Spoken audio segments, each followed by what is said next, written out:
स्वागत है आप सभी का विस्तार न्यूज में और मैं हूं आपके साथ जुबैर चौधरी। वक्त तो चला इस लाइव का, जहां सबसे पहले बात करेंगे प्रधानमंत्री नरेंद्र मोदी की। बता दें कि प्रधानमंत्री नरेंद्र मोदी 14 जुलाई को फ्रांस दौरे पर जाएंगे, जिसके बाद विदेश मंत्रालय ने प्रेस कॉन्फ्रेंस कर इसकी जानकारी दी है। तो प्रधानमंत्री नरेंद्र मोदी फ्रांस के लिए रवाना हो रहे हैं। बता दें कि 13 और 14 जुलाई को वो अपने 2 दिन के फ्रांस दौरे पर होंगे, जहां पिछले 2 महीने में पीएम मोदी की ये चौथी विदेश यात्रा है। इससे पहले पीएम मोदी मई में जापान और ऑस्ट्रेलिया गए थे। वहीं जून में उन्होंने अमेरिका और मिस्र का दौरा किया था। और अब प्रधानमंत्री नरेंद्र मोदी फ्रांस में होंगे, जहां साल 2014 में पीएम बनने के बाद पीएम मोदी 5 बार फ्रांस का दौरे पर पहुंच चुके हैं और उनकी ये छठी यात्रा होगी। इस दौरान भारत और फ्रांस के बीच कई रक्षा समझौते पर भी साइन हो सकते हैं।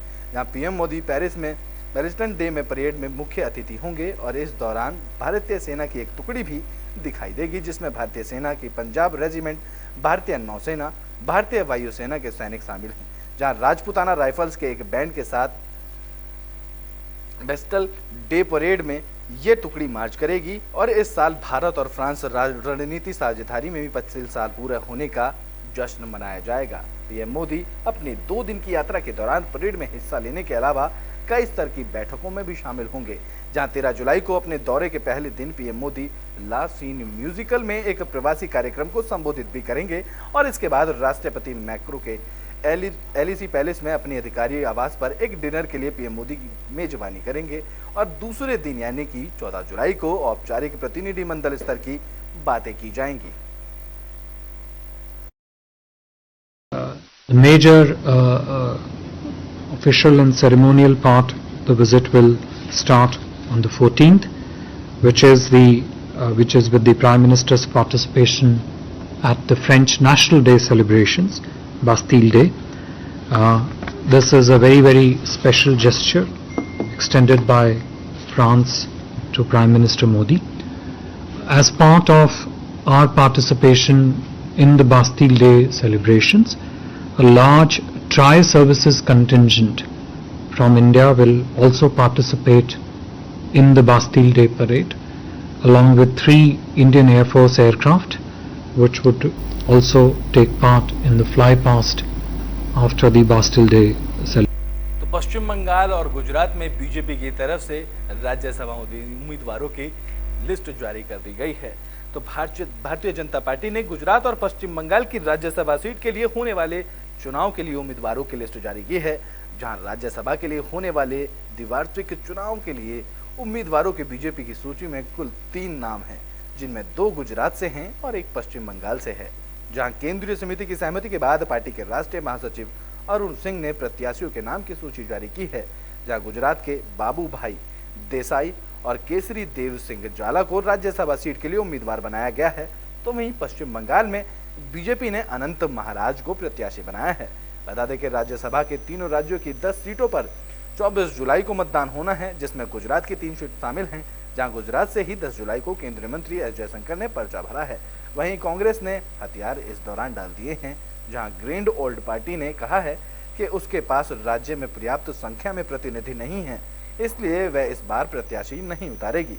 बता दें कि पश्चिम बंगाल में 6 राज्यसभा सीटें खाली हैं और राज्यसभा की सत्ताधारी तृणमूल कांग्रेस ने 6 सीटों पर उम्मीदवार उतारे हैं।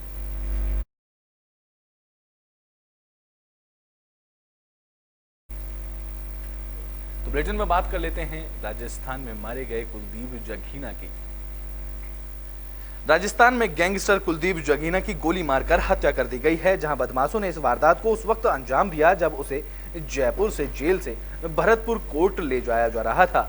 उन्होंने पहले पुलिसकर्मियों की आंखों में मिर्ची झोंकी और बाद में गोली मारकर फरार हो गए। बता दें कि पेशी पर ले जा रहे हार्डकोर क्रिमिनल कुलदीप जगीना और विजयपाल को अमोली टोल प्लाजा पर गोली मार दी गई। बताया जा रहा है कि जयपुर की तरफ से रोडवेज बस में पुलिसकर्मी आरोपियों को पेशी पर भरतपुर ले जा रहे थे।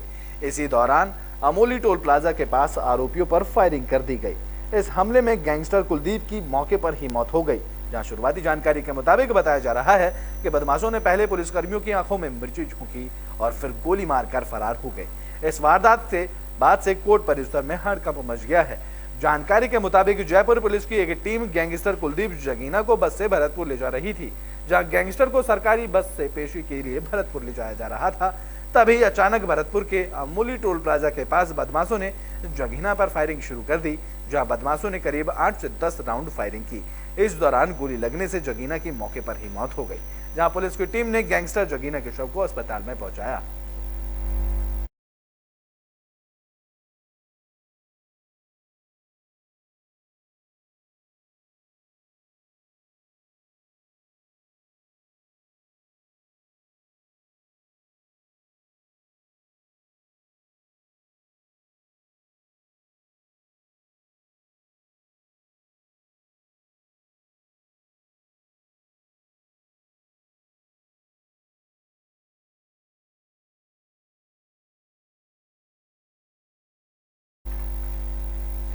तो बुलेटिन में बात कर लेते हैं हनी ट्रैप में फंसे गृह मंत्रालय के कर्मचारी की। उसके लिए सूचना प्राप्त तो हुई उत्तर कि प्रदेश वो के कुछ गाजियाबाद डॉक्यूमेंट्स में हनी ट्रैप का एक नया मामला सामने आया है, जहां गृह मंत्रालय में तैनात नवीन पाल नाम के शख्स को गिरफ्तार किया गया है। दरअसल हनी ट्रैप में फंसकर नईमीन एक महिला को गोपनीय दस्तावेज भेज रहा था, जहां नवीन जिस महिला को कोलकाता का अंजील समझकर उसको दस्तावेज भेज रहा था, दरअसल वो पाकिस्तानी खुफिया एजेंसी ISI से जुड़ी हुई बताई जा रही है। जानकारी के मुताबिक नवीन पाल ने व्हाट्सएप के जरिए गृह मंत्रालय के दस्तावेज और G20 मीटिंग से जुड़ी जानकारी भेजी, जहां IB ने इनपुट पर गाजियाबाद पुलिस ने नवीन को क्रॉसिंग रिपब्लिक से गिरफ्तार किया है, जहां नवीन गृह मंत्रालय में कॉन्ट्रैक्ट बेसिस पर काम करता था और जासूसी के आरोप में पुलिस ने उसे गिरफ्तार कर लिया है।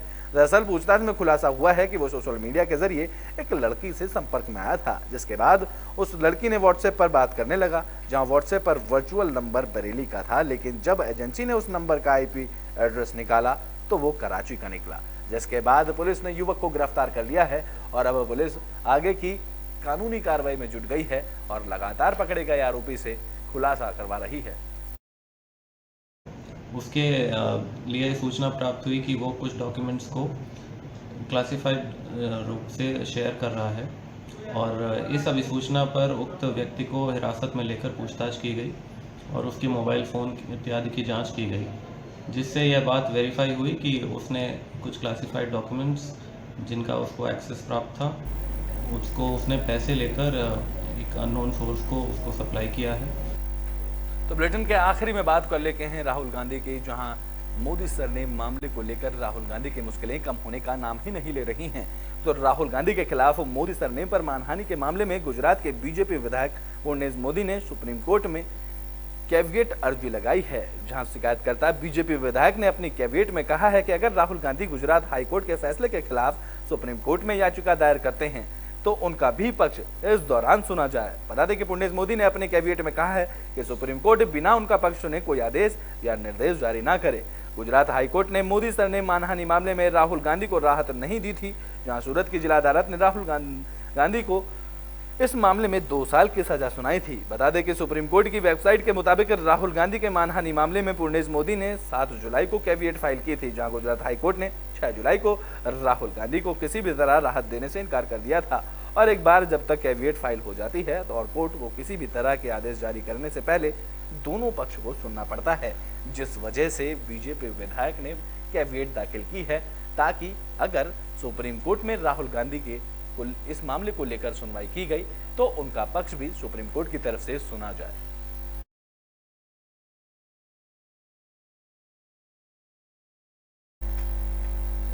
देश लाइव में अभी के लिए बस इतना ही। देश और दुनिया की तमाम खबरों के लिए देखते रहें एबी स्टार न्यूज़।